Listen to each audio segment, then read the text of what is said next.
नमस्कार बच्चों, कैसे हैं आप सब। आशा करती हूँ आप सभी अच्छे होंगे, स्वस्थ होंगे, खुश होंगे और अपनी पढ़ाई भी अच्छे से कर रहे होंगे। तो जैसा कि आप सभी जानते हैं, मैं हूँ आपकी हिंदी की अध्यापिका और मैं स्वागत करती हूँ आप सभी का आईसीटी वर्चुअल क्लासरूम में। और आज हम यहाँ पर एकत्रित हुए हैं पढ़ने के लिए क्लास 7th की हिंदी। तो क्लास 7th की हिंदी में जैसे कि हमने अपने पिछले सेशन में स्टार्ट किया था कारक। कारक यानी कि संज्ञा या सर्वनाम का जो ऐसा रूप है जो शब्दों और शब्दों के बीच में जो संबंध है इसको सूचित करता है, संबंध बताता है शब्दों के बीच में। तो कुछ एग्जाम्पल हमने कल यहाँ पर लिए थे जिससे हमने कारकों को समझा था, कारक की परिभाषा हमने लिखी थी और कारक के भेद भी हमने आपको बताए थे यहाँ पर। तो अभी आप क्लास 7th में हैं, जब आप क्लास 8th में जाते हैं, क्लास 9th में जाते हैं तो समास या फिर आप दूसरे टॉपिक्स जब आप पढ़ते हैं हिंदी व्याकरण के, तो इसको पढ़ने के लिए आपको कारक को जानना बहुत ही ज्यादा जरूरी होता है। तभी आप इन सारे टॉपिक्स को अच्छे से समझ पाते हैं, सीख पाते हैं। तो समास हमने आपकी क्लास में भी डिस्कस किया है, टॉपिक हमने पढ़ा है। तो इसमें आपने देखा होगा कि जब हम समास में तत्पुरुष समास के भेदों को पढ़ते हैं तो हमने उसमें कहा कि कारक चिन्हों का या विभक्ति चिन्हों का या परसर्गों का लोप हो जाता है। तो यहाँ पर हमने कहा कि कारक जो होते हैं वे संज्ञा शब्द होते हैं जो संज्ञा तथा संज्ञा का दूसरे शब्दों के साथ संबंध को सूचित करते हैं, उनको कारक कहा जाता है। और कारक जो होते हैं उनके चिन्हों को हम विभक्ति या फिर परसर्ग कहते हैं। तो विभक्ति चिन्ह या परसर्ग भी हम उनको कहते हैं। तो इसी टॉपिक को हम आज कंटिन्यू करेंगे, चलेंगे स्मार्ट बोर्ड की तरफ। आप सभी रेडी हो जाइए, बिल्कुल कॉपी पेन पेंसिल लेकर हम शुरू करेंगे अपना सेशन। सभी बच्चे ध्यान पूर्वक पढ़ेंगे। तो अपने पिछले सेशन में जब हमने यहाँ पर अपना टॉपिक शुरू किया था तो सबसे पहले कुछ इस तरह का एग्जाम्पल हमने यहाँ पर लिया था कि श्री राम महाराज दशरथ के बड़े पुत्र थे। श्री राम ने लंका के राजा रावण को मारा। श्री राम ने रावण को बाण से मारा। राम का बाण रावण की नाभि में जा लगा और रावण का अंत हो गया। तो इस तरह हमने यहाँ पर कुछ एग्जाम्पल्स लिए थे और इस एग्जाम्पल्स में हमने क्या जाना था कि जो ये वाक्य यहाँ पर लिखे हैं इनमें जो के, को, ने, मैं, से, का, की, का आदि शब्द जो ये प्रयोग हुए हैं, इन ये जो विशेष चिन्ह यहाँ पर जो प्रयोग हुए हैं, अगर हम इनको हटा दें, इनको अगर हम इन वाक्यों से हटा दें तो वाक्यों में जो प्रेषित भाव हैं, यानी कि वाक्यों के द्वारा जो भाव उत्पन्न हो रहे हैं, जैसे श्री राम महाराज दशरथ के बड़े पुत्र थे, तो श्री राम महाराज दशरथ के बड़े पुत्र थे, ये जो भाव कि जो श्री राम है वो महाराज दशरथ के बड़े पुत्र हैं, जो इसको बोलते वक्त हमारा एक भाव उत्पन्न हो रहा है जिससे हमें पता चल रहा है कि हाँ राजा दशरथ के पुत्र कौन है, बड़े पुत्र कौन है, श्री राम है। तो अगर हम इस तरह के चिन्हों को अगर हटा दें, जैसे श्री राम महाराज दशरथ बड़े पुत्र थे, तो कोई भी आपका मीनिंग नहीं बन रहा है, यानी कि ये सेंटेंस बिल्कुल मीनिंगलेस हो गया है। कोई भी इसका अच्छा सा आपको मीनिंग नहीं मिल रहा है, आपको भाव नहीं आ रहे हैं जब आप इस वाक्य को पढ़ रहे हैं। तो श्री राम लंका राजा रावण मारा, तो ये भी कोई आपका सेंटेंस नहीं बन रहा है। श्री राम ने लंका के राजा रावण को मारा। तो इस तरह आप देख रहे हैं कि यहाँ पर अगर हमें वाक्यों का अर्थ ठीक से समझना है तो हमें इन शब्दों का, इन प्रेषित जो चिन्ह यहाँ पर है, इनका प्रयोग यहाँ पर करना ही होगा। और इन्हीं चिन्ह, इन कारक चिन्हों की जो कारक इनके जो चिन्ह है, यानी कि इन चिन्हों को ही हम विभक्तियां या परसर्ग कहते हैं। ये हमने अपने पिछले सेशन में सीखा, जो कि बहुत ही ज्यादा महत्वपूर्ण है। और इसकी परिभाषा फिर हमने इस तरह से बनाई कि संज्ञा या सर्वनाम के जिस रूप से उसका संबंध क्रिया तथा दूसरे शब्दों के साथ सूचित किया जाता है, यानी कि बताया जाता है, उसे कारक कहते हैं। ये इसकी परिभाषा हमने यहाँ पर बनाई। और उसके बाद हमने कहा विभक्ति। कारक हमने जान लिया क्या होता है, उसके बाद हमने कहा विभक्ति।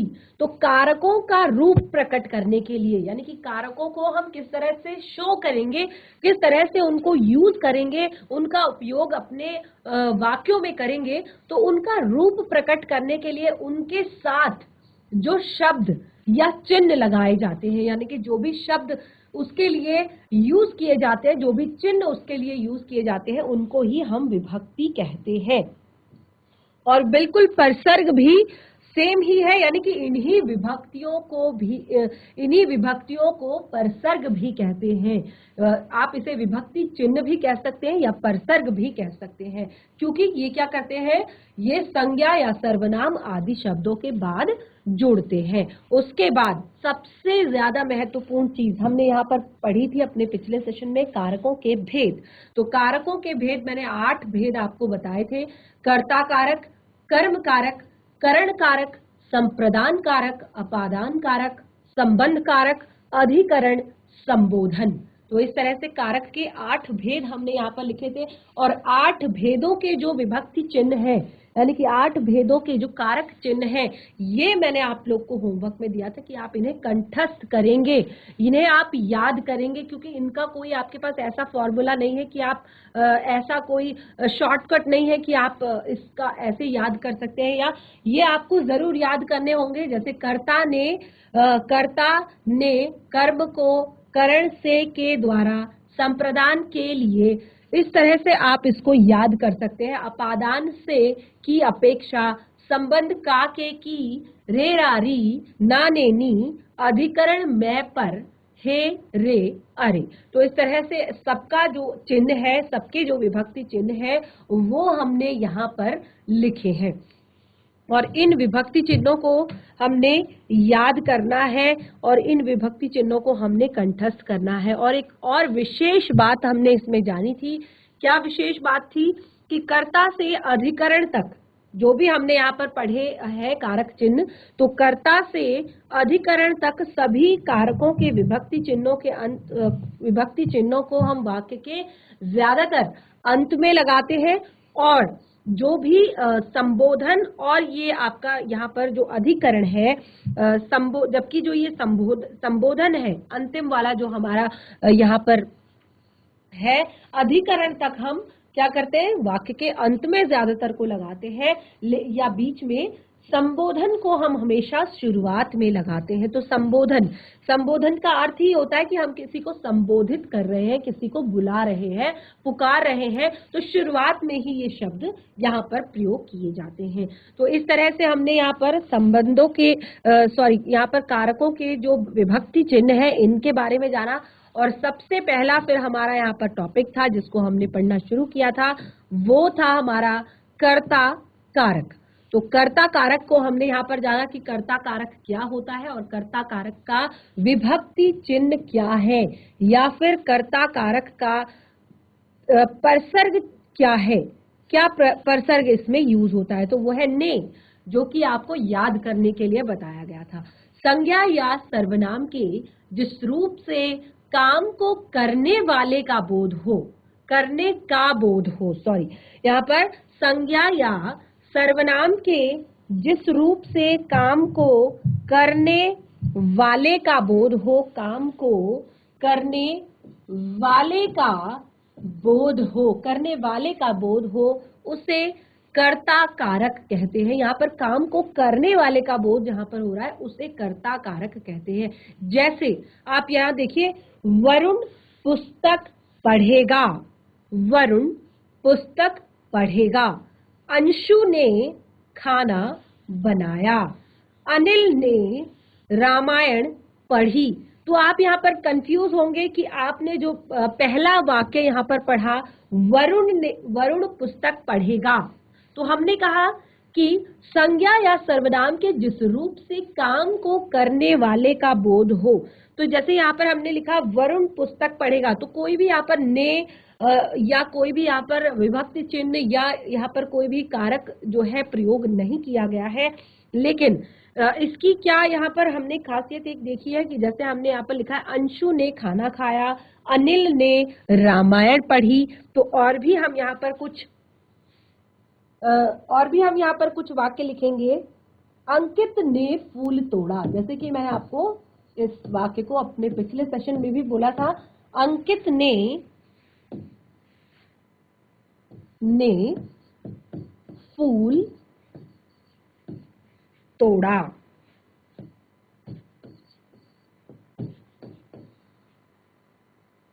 पिताजी ने रुपए दिए। पिताजी ने रुपए दिए। नेहा स्कूल जाती है। नेहा स्कूल जाती है। तो देखिए, हमने 3 वाक्य अपने यहां पर लिखे हैं और 3 वाक्य हमने यहां पर लिखे हैं। तो देखिए, आप इन 6 के 6 वाक्यों में क्या पाते हैं कि अंकित ने फूल तोड़ा, पिताजी ने रुपए दिए और अंश ने खाना खाया या अंशु ने खाना खाया, अनिल ने रामायण पढ़ी। तो आप इन 6 वाक्यों में से 4 वाक्य ऐसे देखते हैं जहां पर विभक्ति चिन्ह लगा है और जो अन्य वाक्य आप देख रहे हैं 2, जैसे वरुण पुस्तक पढ़ेगा और अंकित नेहा स्कूल जाती है। तो यहाँ पर आपको कुछ वाक्यों में आप देख रहे हैं कि यहाँ पर विभक्ति चिन्ह नहीं लगा है, लेकिन अगर आप ध्यान देंगे तो क्या होता है, ये सिद्ध होता है कि वर्तमान काल और भविष्य काल में जो कर्ता कारक होता है उसके साथ विभक्ति चिन्ह नहीं लगता है, यानी कि वर्तमान काल और भविष्य काल। ध्यान पूर्वक देखिएगा, समझिएगा कि वर्तमान काल और भविष्य काल में आपका कर्ता कारक जो है वो प्रयोग नहीं होता है। ये आपको यहाँ पर ये वाक्य इसीलिए लिखा है समझाने के लिए कि जो भी वाक्य आपका वर्तमान में होगा या भविष्य में होगा, भविष्य काल का जो वाक्य आपका होगा या वर्तमान काल का जो आपका वाक्य होगा, वो क्या होगा, उसमें आपका यहाँ पर जो कर्ता कारक है वो उसकी विभक्ति आपकी नहीं लगेगी। ठीक है, इसको आप ऐसे समझिए जैसे मैंने कहा कि वरुण पुस्तक पढ़ेगा। ये कौन सा वाक्य है, वरुण पुस्तक पढ़ेगा।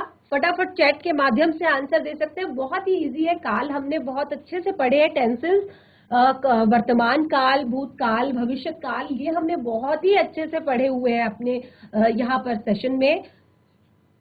आप चैट के माध्यम से आंसर दे सकते हैं कि वरुण पुस्तक पढ़ेगा कौन सा वाक्य है, कौन से काल का आपका वाक्य है। देखिए, पढ़ता है, पढ़ेगा, पढ़ता था, ये तीनों जो आप यहाँ पर वाक्य इस तरह के देख रहे हैं, तो पढ़ेगा ये आपका भविष्य काल का वाक्य है। वरुण पुस्तक पढ़ेगा, ये भविष्य काल की बात हो रही है, तो यहाँ पर आपका कर्ता कारक प्रयोग नहीं होगा। बिल्कुल सेम, नेहा स्कूल जाती है, हमने कहा वर्तमान और भविष्य में आपका कर्ता कारक प्रयोग नहीं होगा, तो यहाँ पर जो आपका कर्ता कारक है उसका प्रयोग नहीं होगा। तो इस तरह से हमने इसीलिए इन वाक्यों को यहाँ पर समझाने के लिए आपको लिखा है। एक और वाक्य हम यहाँ पर समझाते हैं आपको, जैसे शीला गा रही है। शीला गा रही है। दीपा खेलने जाएगी।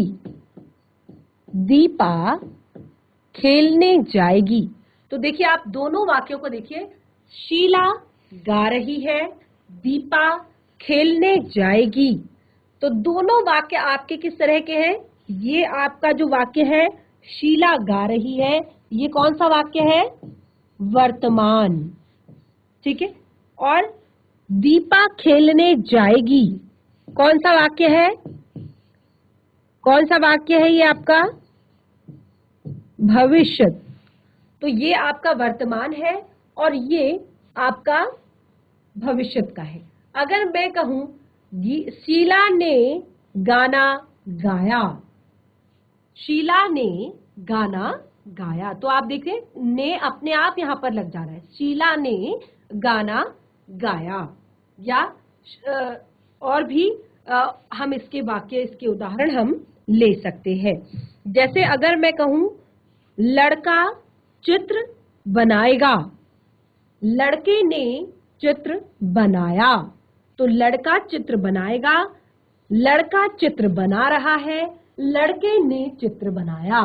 तो देखिए 3 अलग अलग तरह के वाक्य आपको यहाँ पर देखने को मिल रहे हैं, जिसमें से वर्तमान और भविष्यत जो हमारा होगा उसमें कर्ता कारक का प्रयोग नहीं किया जाएगा, कर्ता कारक का प्रयोग नहीं किया जाएगा। ये हमने एक चीज यहाँ पर सीखी, क्या सीखी, इसको हम यहाँ लिख लेते हैं कि बहुत ही ज्यादा महत्वपूर्ण पंक्ति है, वर्तमान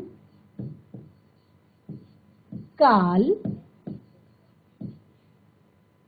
और भविष्यत काल, जिसका एग्जाम्पल हम पीछे लिख चुके हैं। भविष्यत काल में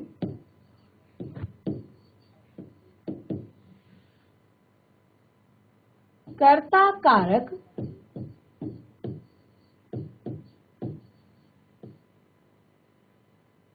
के साथ, कर्ता कारक के साथ ने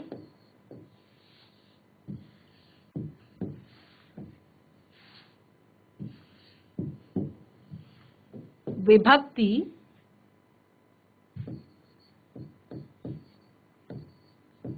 नहीं लगती।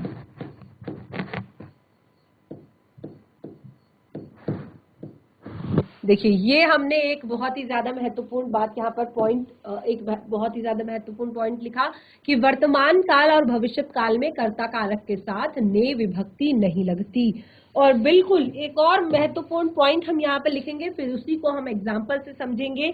जैसे अकर्मक क्रिया के साथ भी ने विभक्ति नहीं लगती।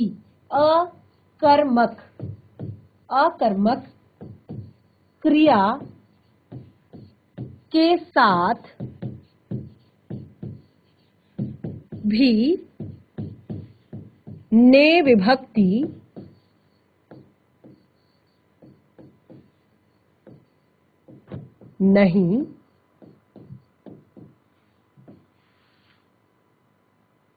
विभक्ति नहीं लगती।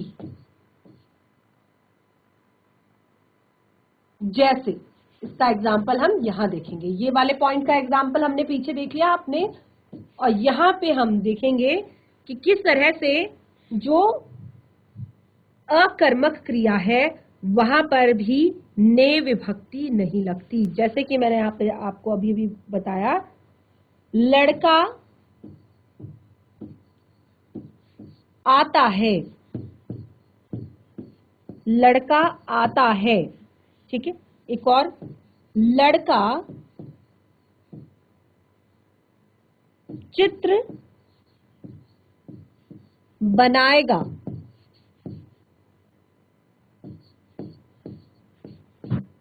लड़का आता है, लड़का चित्र बनाएगा। तो आप यहां पर देखेंगे लड़का आता है वर्तमान काल है आपका,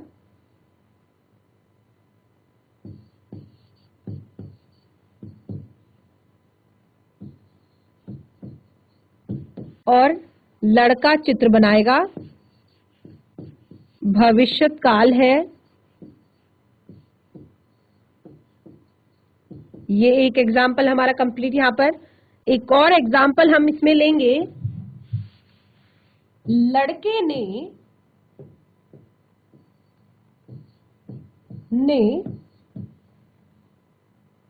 चित्र बनाया, लड़के ने चित्र बनाया, लड़के आए। अब इसको स्पष्ट रूप से समझिए।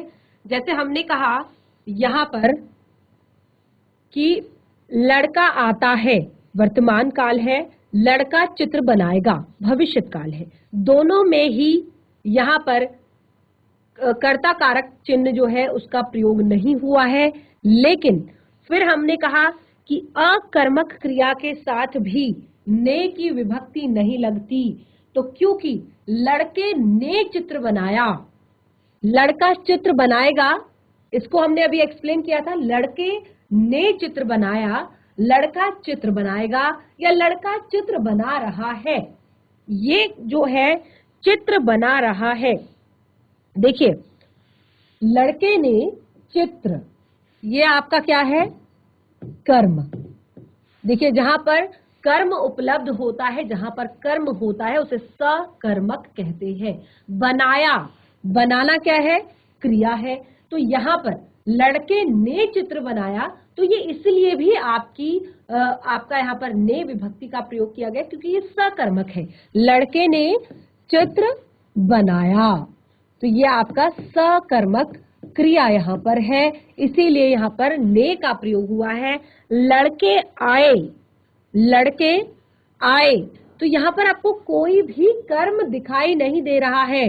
तो जहां पर कर्म अवेलेबल नहीं होता है, कर्म उपलब्ध नहीं होता है, वहां पर अकर्मक क्रिया होती है। तो जहां पर अकर्मक क्रिया होगी वहां पर भी ने की जो विभक्ति है वो नहीं लगेगी। ये हमने जाना अभी तक, ठीक है। तो इस तरह से यहाँ पर हमें स्पष्ट हो जाता है कि जो भूतकाल की क्रिया के साथ ही अगर कर्म ना हो तो कर्ता के जो कर्ता है उसके साथ ने का प्रयोग नहीं होता है। जो भूतकाल की क्रिया के साथ लड़के आए, देखिए हमने भूतकाल की बात यहाँ पर नहीं की थी। अंतिम पंक्ति के से हमें क्या एक और बात स्पष्ट हो रही है कि अगर भूतकाल की क्रिया में भी कर्म अगर अवेलेबल नहीं है, क्योंकि हमने केवल वर्तमान और भविष्य की बात की थी कि वर्तमान और भविष्य जो काल होता है उसमें आपका कर्ता कारक की विभक्ति ने का प्रयोग नहीं होता है। लेकिन आप यहाँ पर देख सकते हैं साफ साफ हमने लिखा है लड़के आए, लड़के आए। तो यहाँ पर आप देख सकते हैं हमें नहीं पता लड़के कहाँ से आए, क्यों आए, कोई भी कर्म आपका यहाँ पर अवेलेबल नहीं है, कोई भी कर्म आपका यहाँ पर नहीं लिखा गया है। तो इसीलिए ये अकर्मक क्रिया है, और जहां पर अकर्मक क्रिया होगी वहां पर विभक्ति नहीं लगेगी। तो लड़के आए, आपको ये चीज स्पष्ट हो गई कि भूतकाल में भी, क्योंकि ये सेंटेंस आपका कौन सा है, ये कौन सा सेंटेंस है, लड़के आए, भूतकाल का वाक्य है आपका ये। तो भूतकाल में भी यदि आपका क्रिया वहां पर कर्म वहां पर अगर नहीं है तो वहां पर ने की विभक्ति नहीं लगेगी। तो ये आपको क्लियर हो गया। तो इस तरह से हमने कर्ता कारक जो है उसको बहुत अच्छे से पढ़ लिया है, समझ लिया है कि कर्ता कारक की विभक्ति क्या होती है, कर्ता कारक की विभक्ति को हम किस तरह से यूज करते हैं, किस तरह से प्रयोग हम करते हैं। नेक्स्ट है हमारा कर्म कारक। अगला जो हमारा कारक का जो भेद है वो है कर्म कारक। देखिए हमने कहा सबसे पहले कि कर्ता कारक क्या होता है, जिस रूप से काम करने वाले का बोध होता है उसको हम कर्ता कारक कहते हैं, क्योंकि काम करने वाले को कर्ता कहा जाता है। तो इसीलिए हमने उसको कहा, जिससे हमें कर्ता काम करने वाले का बोध हुआ उसको हमने कर्ता कारक कहा। लेकिन यहाँ पर कर्म कारक यानी कि कर्म कारक की बात हो रही है, और परसर्ग आपको पता है परसर्ग है को, ये हमने लिखा हुआ है। परसर्ग क्या है, को। तो देखिए जब वाक्य में क्रिया का फल कर्ता पर ना पड़कर वाक्य की किसी अन्य संज्ञा पर पड़ता है, यानी कि जब क्रिया का जो फल होता है, यानी कि क्रिया का एक तरीके से प्रभाव कहे या क्रिया का एक तरीके से संबंध कहे, वो कर्ता के साथ ना होकर, किसी भी काम करने वाले व्यक्ति के साथ ना होकर किसी अन्य संज्ञा पर पड़ता है, यानी कि वाक्य में आई हुई किसी दूसरी संज्ञा पर पड़ता है। जैसे मैं अगर यहाँ पर कहूं कमल पुस्तक पढ़ता है, कमल पुस्तक पढ़ता है।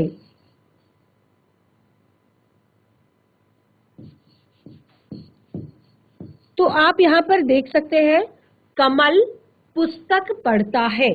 तो यहाँ पर कमल की जो थोड़ा सा वैल्यू है वो कम हो रही है। क्यों? क्योंकि पुस्तक पढ़ रहा है, यानी कि कर्म यहाँ पर उपलब्ध है, कर्म यहाँ पर अवेलेबल है। तो हमने कहा जहां पर कर्ता किसी भी जिस वाक्य में क्रिया का फल जो है वो कर्ता पर ना पड़ के वाक्य की किसी और संज्ञा पर पड़ता है, उसको कर्म कारक कहते हैं। तो सबसे पहले हम यहाँ पर एग्जाम्पल लिख लेते हैं और उसके बाद हम सबसे पहले हम इसकी परिभाषा लिख लेते हैं, फिर हम एग्जाम्पल से इसको समझेंगे।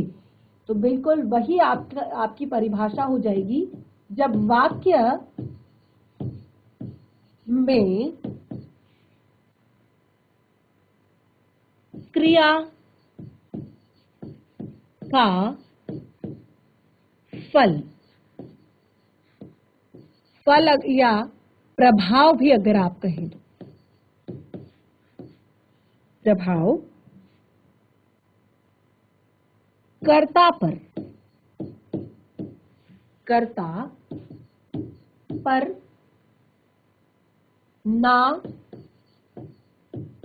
पढ़कर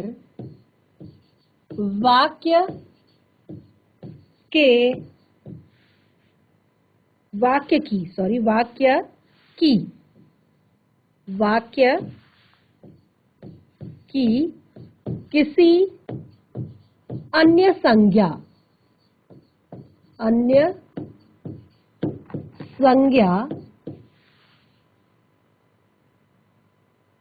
पर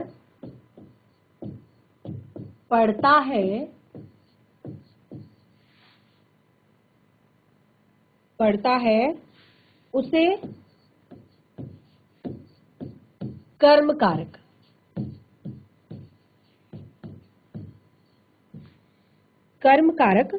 कहते हैं।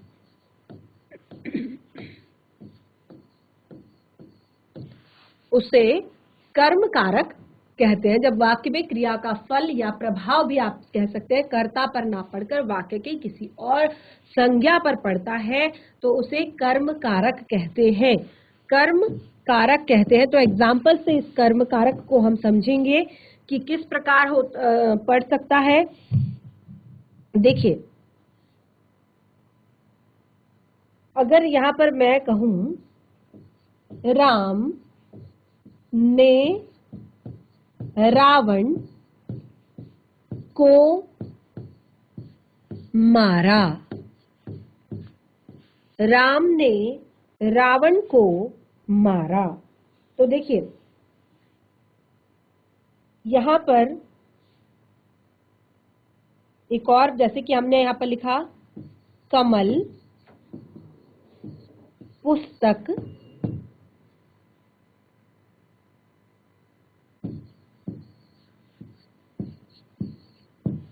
पढ़ता है, राम ने रावण को मारा। ये हमने इसका एक एग्जाम्पल लिया। तो जैसे आप यहां पर देख रहे हैं कि पढ़ना, कमल पुस्तक पढ़ता है, और दूसरा राम ने रावण को मारा। तो जो पढ़ना और मारना ये क्या है? क्रिया है। तो इसके व्यापार का फल यानी कि इसका प्रभाव क्रमशः किस पर पड़ रहा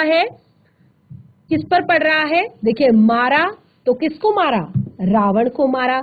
और कमल पुस्तक पढ़ता है तो किसको पढ़ रहा है? पुस्तक को पढ़ रहा है। तो अतः ये क्या है? दोनों कर्म कारक हैं। ये दोनों क्या है? कर्म कारक हैं।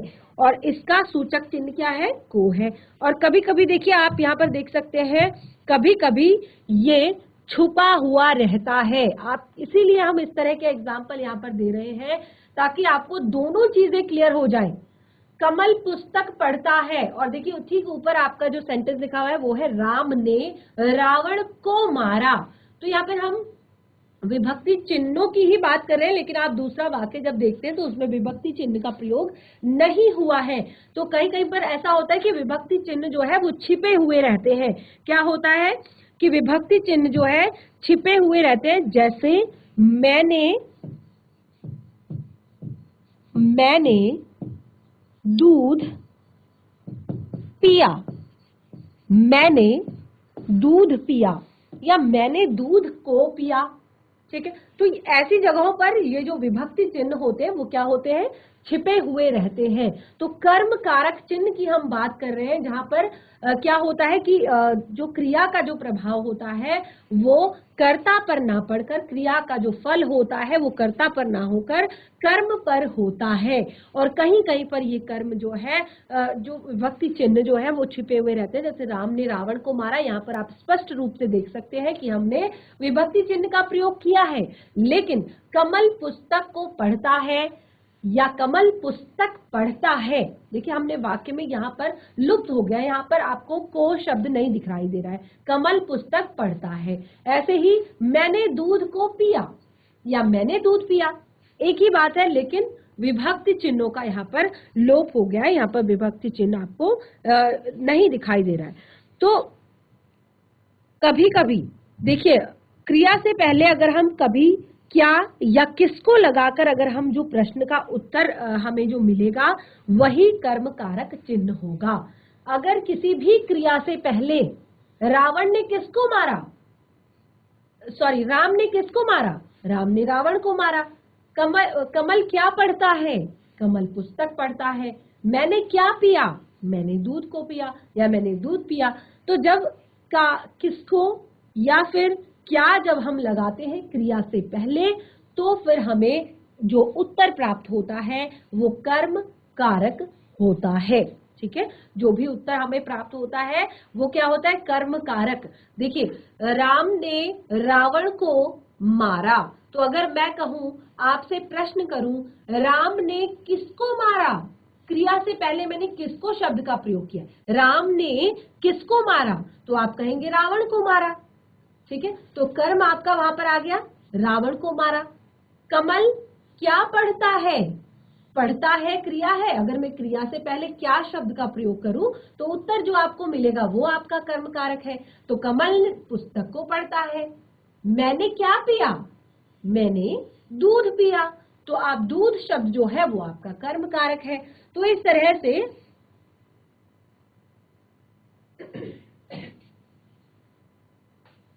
से आप यहाँ पर देख सकते हैं कि हमने कर्म कारक चिन्हों का प्रयोग किस प्रकार से किया है। तो अब यहाँ पर कुछ ध्यान रखने योग्य जो बातें हैं वो हम यहाँ पर बताएंगे। तो आप देखिए, फिर आपको ये दोनों जो हमने वाक्य लिखे हैं, एक तो मैंने आपको इस तरह से क्लियर किया कि जब हम प्रश्न का उत्तर देते हैं तब हमें पता चलता है, जो उसके बाद पता चलता है कि इसमें कर्म कारक है या नहीं, और क्यों लुप्त हुआ है यहाँ पर कर्म कारक, तो वो आपको आगे पता चलेगा। यानी कि जब हम कुछ महत्वपूर्ण बातें, ध्यान रखने योग्य बातें जब हम यहाँ पर सीखेंगे, कुछ योग्य बातें, ध्यान रखने योग्य बातें। तो ये ध्यान रखने योग्य बातें क्या है, किसके बारे में है, ये कर्म कारक के बारे में है। कर्म कारक के बारे में कुछ ध्यान रखने योग्य बातें यहाँ पर बताई जा रही हैं, बिल्कुल ध्यान से समझिएगा। अप्राणीवाचक, अप्राणीवाचक क्या होता है, अगर हम कहें तो निर्जीव, यानी कि जिसमें प्राण नहीं है, अप्राणीवाचक, अप्राणीवाचक।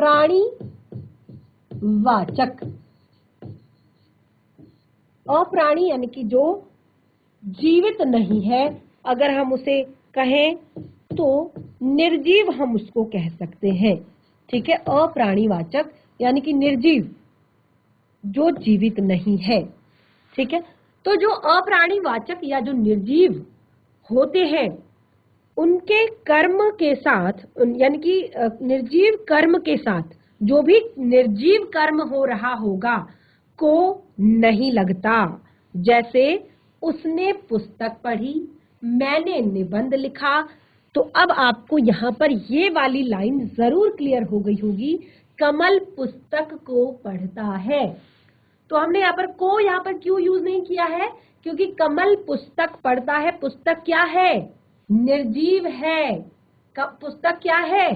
निर्जीव है। कमल पुस्तक पढ़ता है। मैंने दूध पिया। दूध क्या है? निर्जीव है। मैंने निबंध लिखा। निबंध क्या है? कोई प्राण उसमें नहीं है। तो अप्राणीवाचक जितनी भी चीजें होंगी आप उसके साथ को, यानी कि कर्म कारक चिन्ह का जो विभक्ति चिन्ह है उसका प्रयोग आप नहीं करेंगे। जैसे राम ने रावण को मारा, यहाँ पर राम और रावण जो है वो दोनों ही सजीव है, प्राणीवाचक है, लेकिन पुस्तक जो है वो आपकी निर्जीव वस्तु है।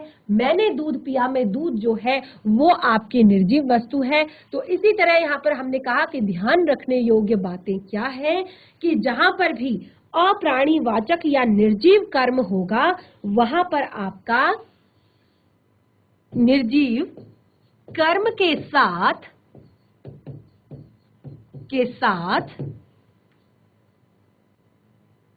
प्रायः यानी कि ज्यादातर, ठीक है, ज्यादातर को नहीं लगता। तो जैसे एग्जाम्पल हमने पहले ही जान लिए हैं, जैसे कि मैं निबंध लिखता हूं, मैंने दूध पिया, उसने पुस्तक पढ़ी, वो सोता है, या बाकी चीजें, ठीक है। प्रायः को नहीं लगता, को इसको अंडरलाइन इस तरह से कर लेंगे आप। अगर पेन से लिख रहे हैं तो अंडरलाइन करेंगे ब्लैक पेन से, ताकि चीजें आपको याद रहे कि आप किसके बारे में पढ़ रहे हैं। कर्म के साथ, तो ये भी आप अंडरलाइन करेंगे इस तरह से, क्योंकि चीजें जब भी आप एक बार नजर डालेंगे तो आपको चीजें एकदम से क्लियर हो जाएंगी कि हाँ ये चीज हमें पढ़नी है, ये चीज हमें ध्यान रखनी है। तो इसी तरह से यहाँ पर जो भी मैंने वाक्य बताए, शब्द बताए हैं, मैं पुस्तक पढ़ता हूँ या वो पुस्तक पढ़ता है, मैंने दूध पिया, या फिर जो भी सारी चीजें, तो ये सारी चीजें क्या है? ये अप्राणीवाचक कर्म है, यानी कि इनमें कोई प्राण नहीं है, ये निर्जीव कर्म है। तो इसीलिए यहाँ पर को शब्द का प्रयोग नहीं किया जाएगा। तो बच्चों, आज हमने जो कर्म कारक के बारे में पढ़ा, इसकी विभक्ति के बारे में पढ़ा, इसको आप जरूर घर पर रिवाइज कीजिए। बहुत ही ज्यादा महत्वपूर्ण टॉपिक आपका है ये आज का, और इसी टॉपिक को हम कंटिन्यू करेंगे अपने नेक्स्ट सेशन में। तो आज का जो भी होमवर्क, जो भी काम हमने किया है, या फिर जो हमने अपने फर्स्ट इससे पहले का जो हमारा सेशन था उसमें जो भी हमने काम किया था उसको, और आज के सेशन में जो भी हमने काम किया उसे रिवाइज कीजिए, इसे पढ़िए और याद करने की कोशिश कीजिए। तो हम मिलेंगे अपने नेक्स्ट सेशन में, तब तक के लिए धन्यवाद। आपका दिन शुभ हो।